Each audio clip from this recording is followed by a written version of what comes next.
పూరీ జగన్నాథ్ ఆలయ రహస్యాలు. సైన్స్ కూడా కనిపెట్టలేని నిజాలు. ఒడిశా రాష్ట్రంలోని పూరీ జగన్నాథ్ ఆలయం గురించి తెలియని వారు ఉండరు. ప్రతి ఏటా అక్కడ జరిగే రథోత్సవం ఎంతో ప్రసిద్ధి కలది.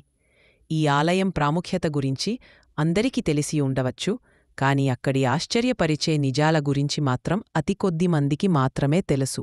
అవేంతో తెలిస్తే మీరు ఖచ్చితంగా ఆశ్చర్యానికి లోనవుతారు. పూరీ జగన్నాథ్ ఆలయానికి హిందూ భక్తుల్లో ప్రత్యేక స్థానముంది. దేశంలోనే ప్రసిద్ధ చార్ధామ క్షేత్రాల్లో ఇది ఒకటి. ఇక్కడ ప్రతి ఏటా నిర్వహించే రథయాత్రకు దేశ విదేశాల నుంచి లక్షలాది సంఖ్యలో భక్తులు విచ్చేస్తారు. శ్రీ మహావిష్ణువు కలలో కనిపించి ఆదేశించిన ప్రకారం ఇంద్రద్యుమ్న మహారాజు పూరీ ఆలయాన్ని నిర్మించినట్లు పురాణ కథనం. పాండవులు యమరాజు వద్దకు తమ ప్రయాణాన్ని ప్రారంభించినప్పుడు మోక్షానికి చేరువు చేసే చార్ధామ క్షేత్రాల్లో ఒకటైన పూరీ జగన్నాథ్ ఆలయాన్ని దర్శించుకున్నారట. సైన్స్కు కూడా అంతుచిక్కని రహస్యాలతో ఈ ఆలయం ముడిపడి ఉన్నట్లు చెబుతారు. ఇంతకీ ఆ రహస్యాలు ఏమిటో ఇప్పుడు చూద్దాం.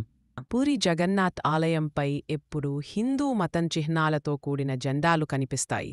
ఇందులో ఆశ్చర్యం ఏముంది అనుకోకండి. అసలు రహస్యం ఇక్కడే ఉంది.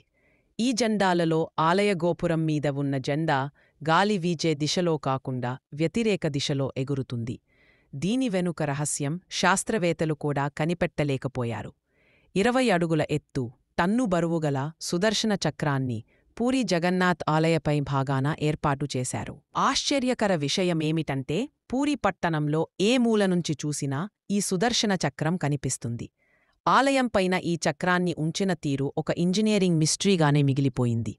ఏ వైపు నుంచి మీరు దీనిని చూసినా అది మీకు ఎదురుగా ఉన్నట్లు కనిపించడం విశేషం. ఈ ఆలయంపై నుంచి విమానాలు, పక్షులు ఎగరకపోవడం ఆశ్చర్యకర విషయం. దేశంలోనే ఇటువంటి అంశం కనిపించడం అరుదు. ఏ ప్రభుత్వమూ దీనిని నో ప్లేయింగ్ జోన్గా ప్రకటించలేదు.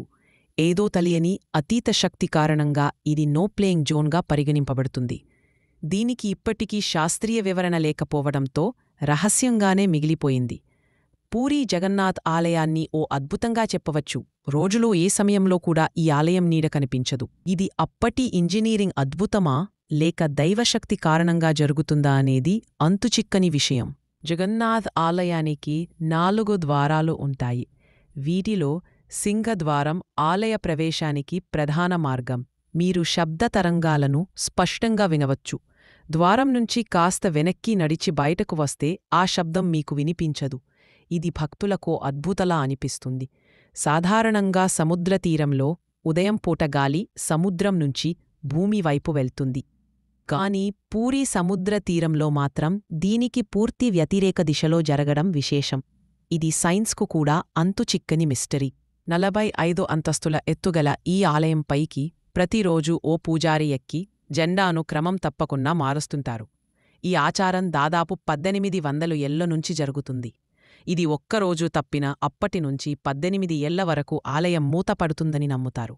పూరీ జగన్నాథ్ ఆలయానికి వివిధ రాష్ట్రాలు, దేశాల నుంచి ప్రతిరోజు 2000 నుంచి 20,000 వరకు భక్తులు వస్తుంటారు. అయితే ఏడాది పొడవునా ఒకే పరిమాణంలో ప్రసాదాన్ని ఆలయంలో తయారు చేస్తుంటారు. కాని ఎప్పుడు కూడా ప్రసాదం వృధా కావడం, భక్తులకు సరిపోకపోవడం చోటు చేసుకోకపోవడం ఆశ్చర్యకర విషయం. ఈ ప్రసాదాన్ని స్వయంగా లక్ష్మీదేవి పర్యవేక్షణలో జరుగుతాయి అని ఆలయ అర్చకులు చెప్పుతారు. ఇక్కడ ప్రసాదాన్ని 7 కుండలు ఒకదానిపై ఒకటి పెట్టి వండుతారు. కాని కింద ఉన్న కుండల కంటే ముందుగా పైభాగంలో ఉన్న కుండలో ప్రసాదం తయారు కావడం విశేషం. ఓం నమో జగన్నాథాయ నమః. వీడియో నచ్చినట్టు అయితే లైక్ చేసి, షేర్ చేసి మరెన్నో ఇంట్రెస్టింగ్ వీడియోల కోసం మా ఛానల్ని సబ్స్క్రైబ్ చేసుకోండి.